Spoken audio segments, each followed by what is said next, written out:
The Samsung A36 in 2025, while an attractive mid-range offering, has several drawbacks that may deter potential buyers. First, its performance is underwhelming, powered by an outdated mid-tier chipset that struggles with demanding apps and multitasking.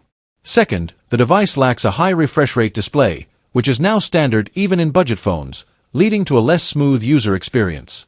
Third, its camera system, while sufficient for casual use, fails to deliver the quality and versatility expected at its price point.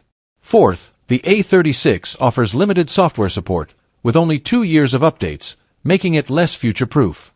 Fifth, the battery life is mediocre, with a smaller capacity and no significant power optimization features.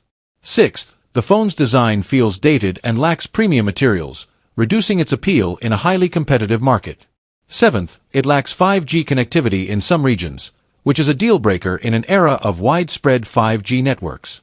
Eighth, the storage options are limited, with no support for expandable memory, which might be inconvenient for users who need more space.